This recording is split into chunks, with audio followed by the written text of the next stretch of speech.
zwar spierend leidet nach net am Portemonnaie, me den Tripartitakor war wichtig fir d'Kaufkraft. Dat huet Präsidentin vum OGBL haut normal klar gestalt.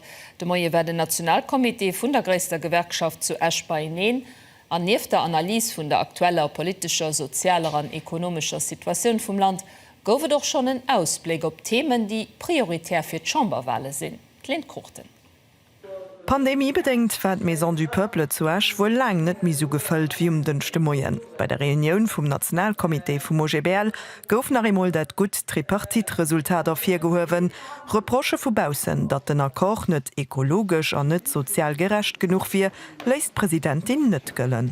All die Energiepreisdeckeln, die verhandelt goufen, die kommen aber an allererster Stelle natürlich stehen zugunsten die am mansten Hunden mit kleinen und mittleren Revenuen, weil das bei denen Leute, wo die größten Teil von der Revenu einen Monat an die Energiekosten gegangen ist. Das heißt, da sind natürlich bis die Mittelschicht alles so und die normalstiftige Leute am meisten betroffen gewesen von der Energiekrise an dafür sind die Hilfen kommen noch denen am meisten zu gut.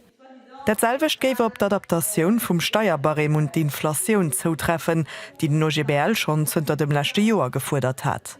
Wir haben eng ganz reich Steuererhechungen des man Tür erlieft an das ist einfach net richtig muss die Kalprogression muss dem Weg geschafft gehen, weil sie trifft am allermeisten Mittelschicht. Haier auch durch das Phänomen vom Mittelstandsbuckel am Barem von den Steuern den Mittelverdiener am meeste getroffen gewirrscht von der Kalprogression. Also als noch den am meeste benefiziert relativ gesehen von enger Upassung vom Barem und Inflation. Eng gros Steuerreform wird mat fir den OGBL awer net vum Dech. Die nächste Regierung kriegt den Auftrag endlich fir Steuergerechtigkeit zu sorgen.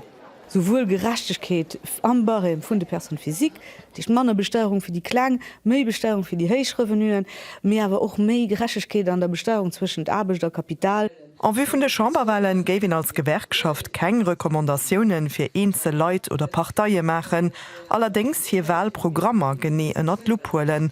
Die Priorität-Themen vum OGBL drehe sech d'Lein an Renten, d'Arbechtsbedingungen vun de schaffende Leiit, Steuergerechtigkeit an Sécurité sozial.